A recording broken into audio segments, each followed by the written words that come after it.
This podcast is rated IS for incredibly silly and definitely contains bad words, bad jokes, and other bad content that should not be heard by anyone, least of all children. Or maybe it should be. We don't know. We're still not their parents. You're listening to the Starforge podcast with Scya and Mal, two nerdy humans who still have a lot to say about Star Wars: The Old Republic and all its features. Rest assured, the podcast is, as always, working as intended. This is episode 37, Flashpoints Then and Now. Hello, SWTOR players. I am Mal. And I'm Scya. We're so glad to have you here today. Indeed we are, because I have a very important update. I put a picture in with the show notes. There is an exciting update to a picture I shared a few weeks ago where I walked by a patch of grass that informed everyone if they put trash there, they would get a horrible venereal disease. And I guess that threat worked because I walked by the other day and I saw this sign that said, Abby says, see how much nicer this space looks today? And how about helping to keep it this way? GG, everyone. We did it. It's when you apply the right kind of pressure to a situation, it fixes things. And apparently that's a threat of a venereal disease. Yep. So, GG, queens. And I would also like to say that the other day I've been dropping by she who will not be spoken of on this podcast's Twitch stream. And somebody... Wait, who's that? Somebody said... Is that me or somebody else? You. Oh, I was scared. I was like, who should not be named? Who do we have big drama with somebody and I don't even know it? Apparently it's me. Sorry, carry on. Yeah, we do. Her name is Swtorista. Oh my God, that horrible person. We don't talk about her here. Anyway, but someone in the chat said that I was a profanity machine. I loved that.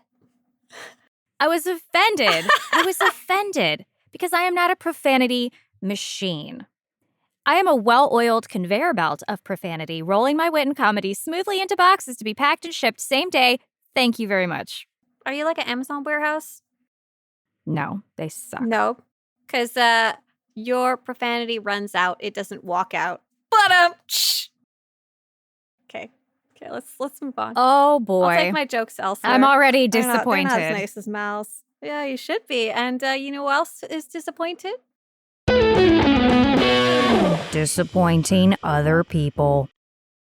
All right. So today we're going to talk about flashpoints, not flicker points. It's very childish and we're done with that. Wait, who would make a joke like that? Certainly not us. So what are flashpoints if that's what we're talking about today? Flashpoints are group content in SWTOR, and they have both story and unique enemies to fight. Each flashpoint is, to me, it's almost like an episode. Your SWTOR character's life. And here's an episode from that life. Here's the journey that they're on in this episode. And some of them have longer stories and cutscenes, especially some of the earlier ones. And some are just short and more simple. And some of the later ones especially really have nothing to do with you. Nothing to do with you. Which ones are we talking about right here? No, it doesn't matter because we're not actually going to talk that much about these newer flashpoints. We're going to go back in time a little bit and ask instead, Mal, what was your first flashpoint and what was it like? My first flashpoint ever was the Black Talon, and we played it in the beta. And this was the kind of first thing we did together in this game. I think it was Black. Do they still get spaced? Can you still space the engineers in the Black Talon? Or is that just an Esseles? So that was the first thing we did together. And even before it was an official game, my husband, myself, and my best friend, Norin, and we got to the part with the choice in Esseles with the engineers, and they were absolutely horrified because I chose to space all the engineers. And now it's funny looking back on it, but in the beta, they're like, oh, what did you do? Your choices matter. That is permanent. Oh my God. How could you? But anyway, dark side. It all worked out in the end, but what it felt like at the time was that we were on a cool adventure with our characters that we had been playing individually. We were each playing an individual class story that we had never played before, but we came together to do world quests and heroics and a flashpoint. And it was nice to see all these different characters interacting in this environment. It was a nice coming together moment. I feel even today when I do get a full group of 4 people and it's a cutscene where I'm actually watching versus space barring my way through, it's just fantastic. It's so cool. You get that close-up look at those characters that you normally only kind of see as specks or dots running around the screen. You see their backs as you're running after them to go find the next enemy, but just so cool, and you get to hear their characters' voices, especially weird if you're playing the same class as them, but otherwise very, very neat. Just very cool. Even today, that visual cutscene and seeing your friends in it. Right, yes. Yes, there's also a great element, you can see how cool we all look, how we sound, and back then there was a lot less content. Because there was less content, the flashpoints were a nice way to spend time together with friends. And, back then, 10 years ago, we had a lot more time to play more than we have now, sadly. And at some point in the game, flashpoints were some of the hardest content out there and some of the best ways to get good gear. They used to have fun cosmetics, cool weapons, cool armor. We've talked about justice. I think that comes from out of a flashpoint, just cool stuff. Right, those shared group experiences that aren't necessarily as hard or have as high of a barrier to entry as operations. Fascinating. That's how it was then. But now, tell me, what types of flashpoints are there currently in the game? So yeah, things have changed a lot over the years. So back in the day, there was like normal flashpoints and hard mode flashpoints, and that was really it. There was only those two. Normal flashpoints, you needed 4 players, but they were a little less hard. Master flashpoints, you needed 4 players, but they were quite hard. And a lot of flashpoints didn't even have a master mode available. They were like added over time. But now, these days, we actually have so many different versions or ways to enter the same flashpoint. You've got story flashpoints. These can be entered alone or in a group, but they're mainly meant to exist to see the story. And they give you a special droid that will help you during fights to really make it accessible. Veteran flashpoints are kind of the normal mode these days. They're meant to be done with a group of 4 with any combination of roles. Back in the day, you actually needed healer, tank, 2 DPS. These days, you can just roll in with whatever you got. If you got 4 healers, it might be kind of funky, but a lot of players do play with just 4 DPS all going in together. And it can be done with a mix of levels, which is also very cool. Flashpoints back in the day used to be very level specific. You had to be a certain level to enter. Now, a lot of them are just kind of like level 15 and up, have fun. You want to play a level 40 player with a level 75 player and a level 80 player all in the same group? Totally fine, which is very, very neat for playing with friends, especially these days with such a wide range of play times available. We've got the Group Finder veteran flashpoints. They're for a group of 4, also with a combination of any roles, but you can enter through the Group Finder now. Super cool. And lastly, the Master Flashpoints are difficult and are meant to be done with an experienced high level group of 4, but you still need that classic trio of a tank, a healer, and 2 DPS. And they're only for level 80 characters. I was cracking up writing my notes about this, Mal, because up until the most recent update, level 70 players kept accidentally sneaking into Master Mode flashpoints in the group finder. I Yeah. was like, thank God I don't have to talk about that because I have like a chart of all the flashpoints and when you can enter them. And I had a lot of asterisks beside the Master Mode flashpoint section, just like a hot mess. I feel like everything in this game could come with an asterisk with hot mess listed next to it. But that's fixed as far as I know. So I'm Oh, very happy about that. Master Modes, level 80, end game content. in-game content. Yeah, these days after the latest patch, oh my god, if you wanna do some of those master mode flashpoints, good lord, Are you you talking about since the better patch or since the expansion, set the since level 80? expansion. Right, there's gonna be some there was already a few that were pretty nasty, like, if you got them, you'd probably bounce out if you're in Group Finder, but now I can only imagine they're even more crazily balanced. yeah, Maybe we'll see a reduction to them in the future because we recently saw a reduction to all operations, so we'll yeah, see. I don't know. But, we're not talking about in the future and bug fixes. If you could change something about current flashpoints, not bugs, not over tuning, Mhm, mhm. what would you change or what would you add? Um, a lot of the older flashpoints especially, I think they need a glow up. They are, like, antiquated. They are a relic from a different time, and they almost don't match the gameplay that we have now. They're packed full of trash. They're packed full of bonuses people would never bother to do. Like, I'm not in there to kill 100 things and press these buttons. There's a whole part in Kaon Under Siege, which used to be with Lost Island, some of the hardest stuff you can do when it came out, and it was really fun. There's a part in that where you have to fight waves of ads, and one person gets on a gun, and that shit takes like 10 minutes, and it just feels so long. It's not a challenge.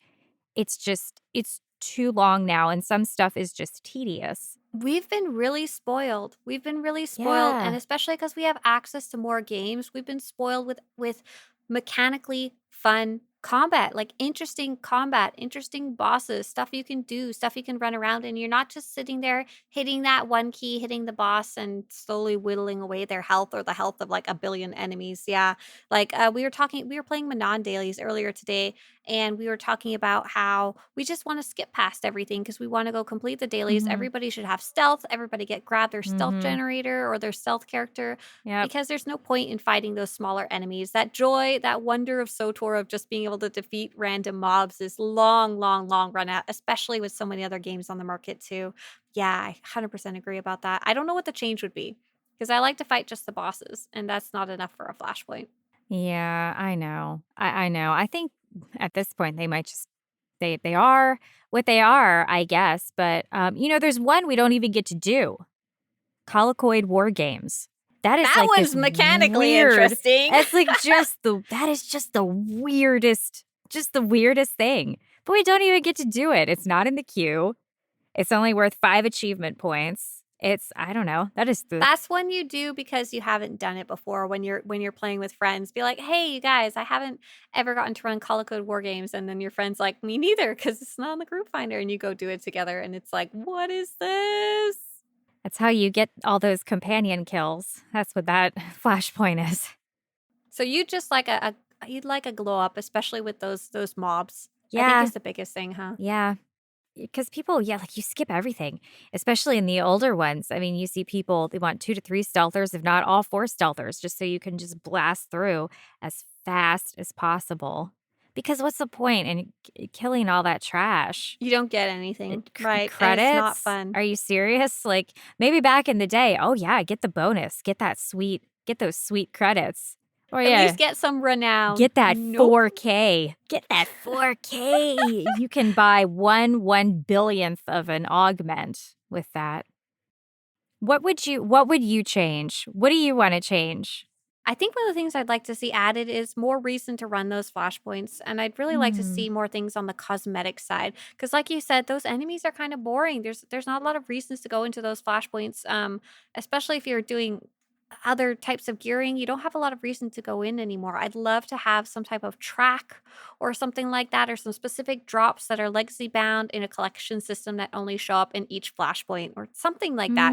Something that Hmm. feels like I get some type of permanent cool reward that I can take advantage of and collect. Like, for example, the closest thing I think would be you said a while ago you were working on achievements. You're going into the flashpoints just to kill them X amount of times. And for you, that number going up in your achievements was apparently enough of a reward. For me, I want an actual like cosmetic item. Like I was Mhm. thinking like an armor set. It could even just be a reskin or a recolor of an existing one. It don't got to be nothing crazy. Just something that I can collect and have and own and increase my progress within the game. I like that. I like that idea. I wish they did. I wish they dropped, armors and Because they nice unique drop stuff, weapons. but it's really random Mhm. and there's no way to really collect it easily. Yeah. But I'm sure we'll see new flashpoints in the future. If we do see some new flashpoints, which I think anyone could bet money that there will be some down the road, it's more like when and what will they be? Do you have any wishes for what a new flashpoint might look like, or what location it might be in, or topic, or anything like that? Ooh, I don't know, but what I'd like to see is I'd like to see some cool boss fights because there was one that came out recently and the boss was using this fear mechanic that made you Mm-hmm. just kind of Run away. walk your little self away from it, and there wasn't too much you could do about that. That is prevalent Very in a lot new. of it's in other games though, and people kind of lost Mm-hmm. their mind. Oh my god, there's There's this new fear Fear mechanic. mechanic! Right. Something beyond circles on the floor, move out of the cone, the classic boss is a knockback, circles on the floor situation. Right, I'm a mechanic lover for sure. Sometimes things go too far. Do you know Nathema, the final boss? Even in Vetra mode, that one was just like a nightmare at certain points. It was overtuned and there was a ton of mechanics all mashed into one. But I love that kind of stuff. I love stuff that's difficult but balanced. Mhm. Um, I do like fun bosses. Yeah, more fun bosses. More fun bosses without hordes and hordes of trash mobs in the way. But if you're going to have that, make it like the recent ones where there's goodies to find inside and kill achievements, like something that makes my time worthwhile being there. Yeah, Dantooine's really cool for that one because Dantooine has like a whole bunch of flashpoints and secrets and stuff to go explore. And I wouldn't mind if they had a neat little story because a lot of the older ones, they had kind of a neat little story. Some of it got repetitive, but a lot of them, it's pretty neat. And you and I, we've been working on something lately where we're Yeah, actually, something very fun. yes, we have been getting together to do these flashpoints for the good of the podcast and actually watch the story. But for all the rest of you out there in the master mode queue, Spacebar, please. Spacebar, please. Spacebar, please. All right. So, in this new segment, we are going to explore each and every flashpoint in SWTOR. And we started this off pubside with. Where'd you take me, Saya? I took you to Esseles and we did not spacebar Pliz. We did not. This was a really great one to start with. So these first flashpoints that you ever go to, they're kind of infamous at this point. Like, I don't think anyone has any complaints about the actual story or the gameplay, but when you run them in the Root Finder or with friends, they take a much longer time than all the other flashpoints in the game. Like, very, very much so. They're very cutscene heavy. They're very story heavy. There's a lot of running around, and people tend to dislike them for that reason. So we were taking the opposite approach. We wanted to go into these flashpoints, play them, watch the story, enjoy the environment, do the bonus bosses if there is any, not completely stealth our way through, and actually kind of try and remember how it felt like to play back in the day before we were elite hard mode flashpoint grinders, crazy people, spacebar pleasers. So you start off this story on the fleet, and it's actually meant to be a bridge story for the Republic side. You do your first planet, so you're like on Tython or Mantell, then you finally get to this huge fleet with like a million things on it. And there's a quest that says, hey, do you want to do a flashpoint or do you want to go take a shuttle? Back in the day, if you wanted to do the flashpoint, you actually had to find friends. These days, you can actually run it solo. So once you actually enter the flashpoint, either alone or with a group, what does it look like, Mal? So when you walk in, it almost looks like a leisure cruise. There's like, tables set up and chairs, a Pazak table, and you can actually click on it, but it Click, click, doesn't click, click, click. it doesn't do anything. You can't play. That would be a great Easter egg. People just sat in Esseles all day. Sat there playing Yeah. Pazak. No. That event came later, though. I guess they did take that one to heart. So you actually you start off and you meet this, everything's going great, and then you meet this Twi'lek. Um, she's some sort of a Republic official who doesn't really identify herself. And then as soon as you start talking to her, shit starts going wrong on what was supposed to be a 3-hour tour. A wonderful little leisure cruise turns into explosions. And what's especially cool is that they went back and they redid some of the cutscenes for the older flashpoints. And this is the one that they gave, as Mal likes to call, a glow up. Like, it's very visually appealing now. There's like explosions, your characters are running around, all of the Asaras like falling over. You can actually see a lot of the stuff going on in space as well. They'll like cut to ships bursting into the scene and stuff like that. So if you haven't replayed it recently and actually watched the cutscenes, not spacebarred it, go take a look. It's quite beautiful. Yeah, so this flashpoint is also, it's interesting because as you work your way through the ship, I personally do not care much for Ambassador Asara. She's like very bossy. Like, I just started playing this game. I'm the hero, and she's like, "Well, you should do this. Well, you should do this." And I'm like, And you're like, you should go out of airlock. who And, the well, you might get that choice later on. who the fuck are you? Oh, I'm nobody. Don't worry about it. I'm just Ambassador Asara. Well, then shut the fuck up. So there is in this Flashpoint an enormous choice, especially if you've never played the game before, which is at one point you have to make a dark side or a light side choice. It's a big choice. Yeah, it was to what, open a bridge or something to let you in somewhere. There's some Imperial commandos that have snuck aboard, and you can basically do the extra work of, I think, fighting them, or you have to kill the engineers. Oh, Kill the engineers, everyone else lives. Sorry, guys. right. So See you're sitting you. there with this choice, and this choice actually does matter. If you decide to go the light side route and save the engineers because you are a Republic person, Mal, Hmm. on this Oh, Flashpoint, you're right. probably like a Jedi or something, you know, trying to save the Republic. They're so Um, good. if you do save the engineers, you actually have to go and do extra work. There's like an additional leg to the journey. You have to go deal with some power conduits. You have to go fight some extra enemies and robots and droids and all that kind of stuff. So there is an actual consequence to your action. So if you're speed running this, you're like, goodbye, engineers. Whoosh. And but if you're actually playing genuinely, you and your friends might fight about this choice. Yep. And then it's a roll of the dice to see whether you get to watch those engineers fly out into space. But it is such a good cutscene to watch them fly out into space. I'd pick it every time just for that I alone. know. And then you can turn around to Asara and just be a complete asshole to her. So this Flashpoint actually does have a bonus boss. I can't remember if it's in veteran mode. We decided to run it in master mode just because this is one of the easier master modes for Mhm. funsies.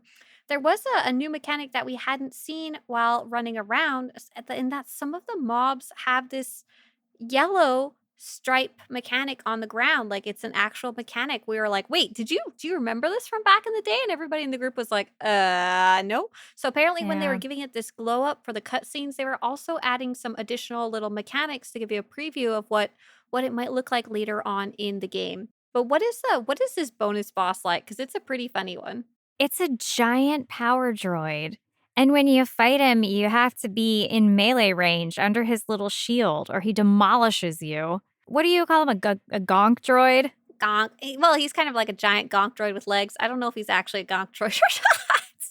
But it's cool because you actually have to coordinate. And especially back in the Mhm. day when voice chat wasn't necessarily quite as popular or as well used, you have to press these buttons at the same time. And then not only do you have to press the buttons at the same time, you have to coordinate when fighting the boss because if you're too far from it, you'll just be like, kaboom. Deleted. So we walked into the last boss's room, and Darth Vok, you actually get to fight a Sith, so super cool. You're like, yeah, Sith, we get to fight him together. And Mal is watching the cutscene with me, and she goes, hey, hey, didn't this guy used to have mouth scars instead of red face tattoos? And I'm just like shaking my head like, what? So we actually went and looked up a previous cutscene and they actually changed the visuals of Darth Vok. I was so surprised that she recognized it and that they had changed it. My guess was that they changed it because the red markings were a higher quality texture compared to the mouth scars. I don't know. I kind of miss the mouth scars. It kind of gave him that really creepy, crazy, Joker-esque kind of look to him. I was like, this new face is too clean to kiss.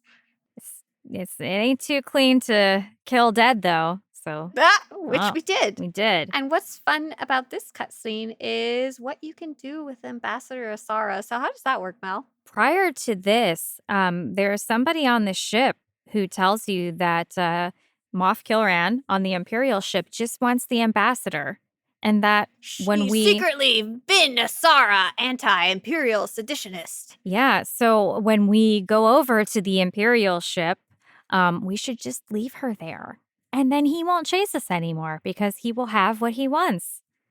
So you actually get the choice before you leave. You know, she's like, okay, let's get on the ship. And you can say, not so fast. This is your new home. Right. Crazy. And this flashpoint really helps hammer home the point that we are in a cold war during this era. Obviously, the Republic and the Empire are neck and neck butting heads, but there's all this kind of behind the doors things happening where they're not supposed to be an outright war right now. And this chance to betray her is pretty significant. Like, it obviously doesn't affect anything later down the line, but in the greater scope of the war, just like dropping off a Republic ambassador anti-imperial seditionist is like a crazy concept that you can even do that at all. So what did we end up doing? Do you remember? I think we took her back. I think the light side The won. light side I hate her. won. I leave her there every time. And I was cracking up. We got to the very end of this flashpoint, and this flashpoint, as we mentioned at the beginning, is actually meant to be kind of a shuttle. You can choose to either just take a quick transport to Coruscant, or you can take this flashpoint to Coruscant. But at the end of the flashpoint, you all get to go into a cutscene and choose whether you want to go back to Coruscant or go back to the fleet. It's such a weird choice. And Mal starts yelling to me while we're playing the flashpoint. There is only one correct choice in here. There is only one correct choice when you're choosing something on this console. And I'm just sitting here like, I don't know what the correct choice is. Are we going to Coruscant?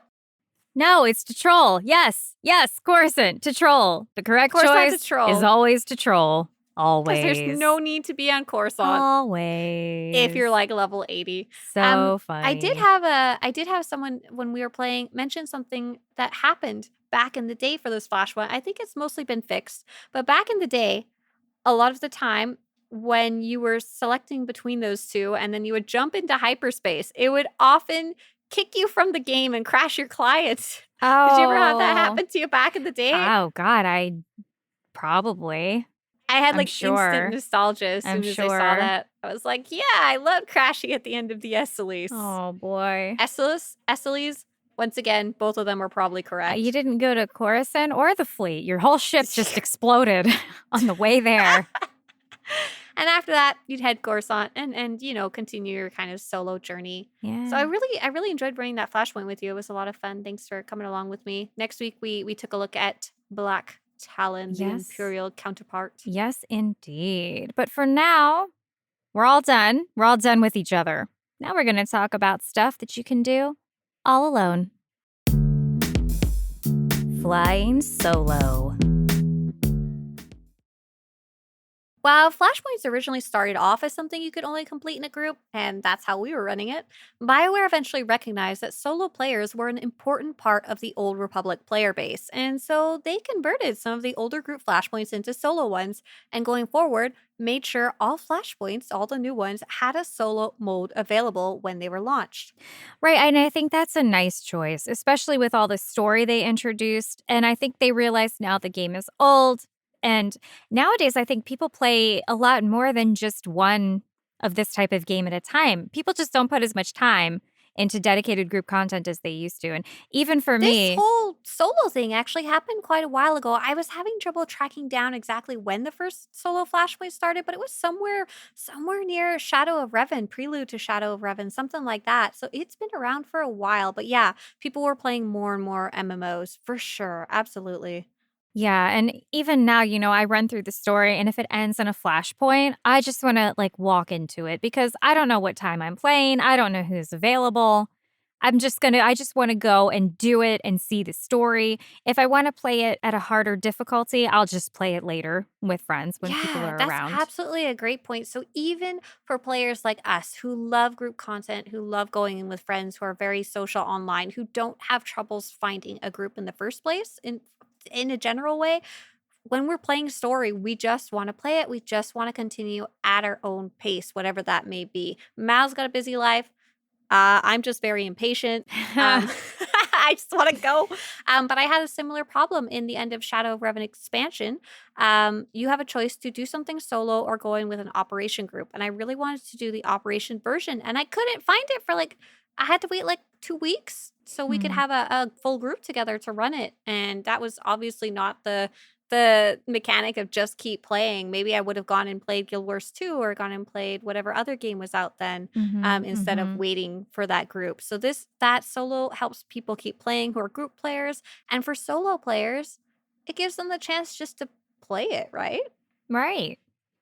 They can just be all by their lonesome. And you get that little droid. That little droid comes with you. Your little droid. We used to call him the Jesus droid, and I think I may have even heard a staff member call him that. It cracked me up.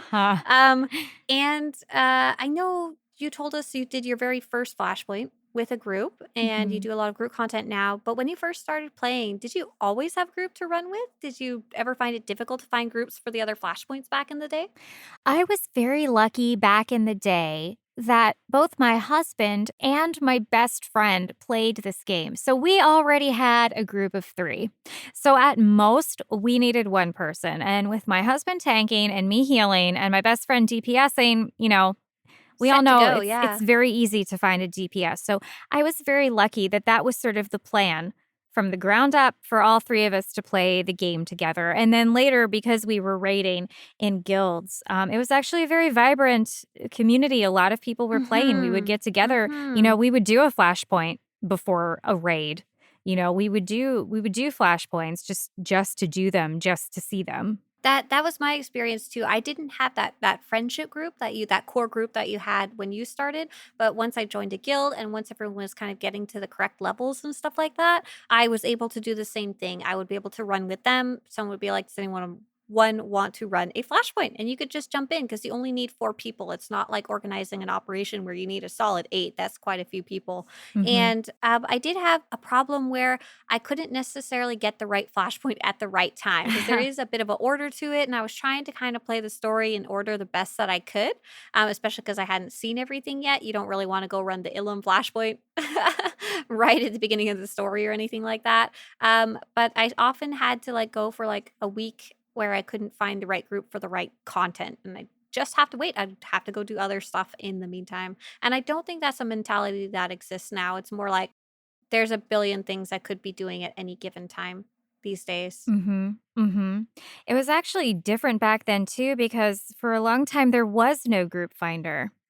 So Right, you you had had to to form up in chat or guild chat, Yes, yeah. yes, but, that's kind of nice because at least then you would get a person who talked. Right, So many times you go in right, group finder, nobody speaks, or you try to tell them something and it's like they don't know where the chat box is. right, you don't know what you're So getting. Total roll of the dice. I like to tell people a lot, if you want to run a flashpoint a specific way, form up through chat. So if you want to speed run, form up through chat. If you want to be talkative and social, form up through chat and say so in chat. But yeah, yeah. you really got to know people a lot better then because you actually had to talk to them and they had to reply and stuff like that. But the downside was it was harder to actually get groups together, and it often took like you could take up to an hour to get a 4-person group for a flashpoint. It was a very long time, I would especially if never you do needed that a now. tank. I would Yeah, never do that now. Just screw that. I've yeah. got other things I could be doing. Like, Well, why it's would I? well, that goes back to what I said earlier about how there's so much to do in the game now, and Mhm. back then there wasn't that much, so these were more attractive. Right. So I'm with you that they need to somehow make these a little bit more attractive than they are right now.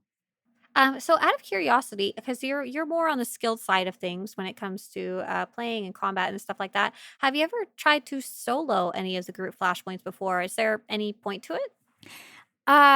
If you're looking for achievements, yeah, because especially in some of the older flashpoints, there are some bosses that you can just walk by that people skip, but they're actually an achievement. Like most of the bonus bosses, you need it for the achievement, but people don't want to do it. Oh, that's nice. So solo is truly play your own way. If you can defeat those bosses solo, Right, you can do it right. how you want to do it. I haven't tried lately, because if we were going to collect achievements, Vaz and I, we would duo master flashpoints in 6.0. We could duo quite a few of them between the 2 of us. So going in with a two-man group for four-man content.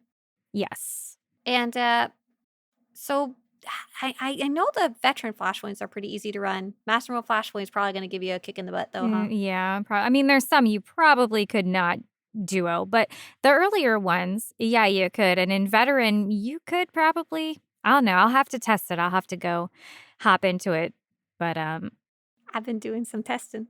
oh! Oh my gosh, tell me all about it, tell me. Okay. So this is going to be the briefest of overviews, but I have been looking into ways for solo players to gear up. Because this is like, I don't play solo, but I want to support them too, because chasing gear is hella fun, even if you don't need it. You're just so truly for the people.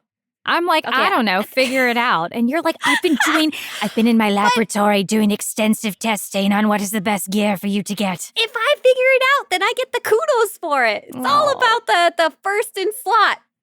All right. I want to know.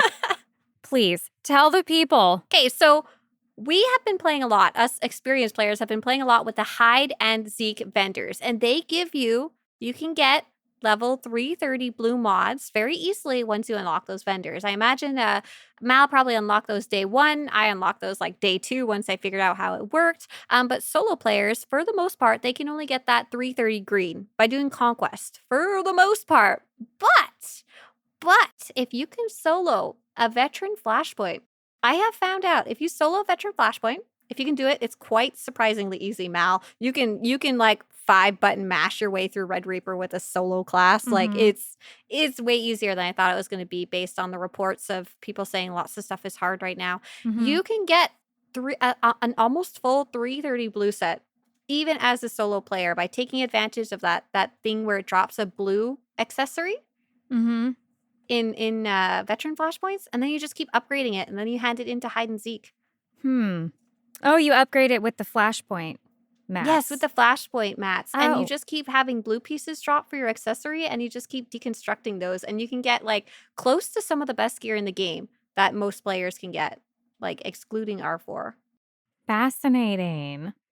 So yeah, go nuts, people. You can totally solo veteran mode Flashpoints with a little skill and care, and we do have a guide up on Swtorista.com for how to do that, because if I sat here telling you the whole process, it's like 40 pages long. Just go read what she who will not be named here has written in her guide. So have fun, you guys. Have fun in Flashpoints, solo or in a group. Yeah, tell us in the comments. Share your nostalgic moments about Flashpoints, and tell us what you like. Tell me what you hate. Oh, I feed on your hate. All right. I just need you to just tell me the news.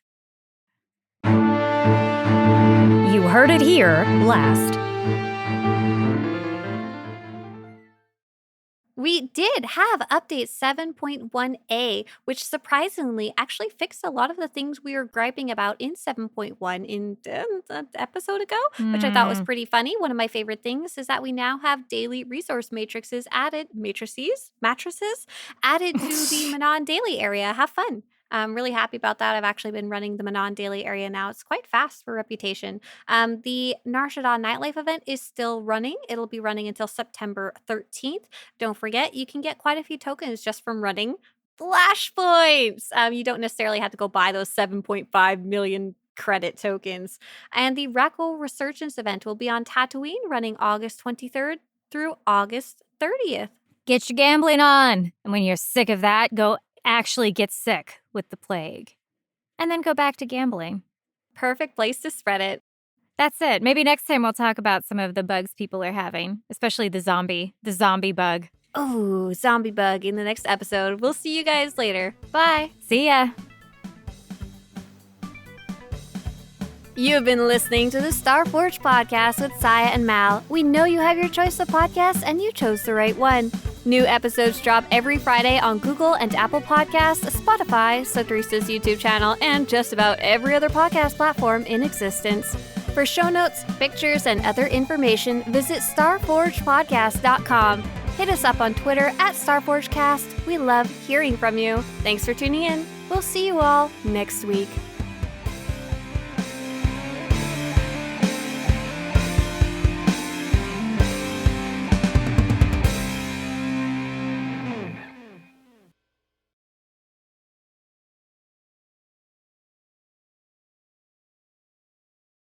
It looks crazy. It almost looks like you're on some sort of like leisure cruise. There's a sabacc table there. Click, click, click, click, click, click, click. Yeah, you can play the sabacc table. No, you can't. It doesn't work. Wait a second. We're going to get crucified. That is a Pazak table. Is it Pazak? It's Pazak. This is because you haven't played Knights of the Old Republic. Oh my God. Well, you wrote it was the sabacc table. Oh, carry on. No, we'll just delete it. The nerds will come for us.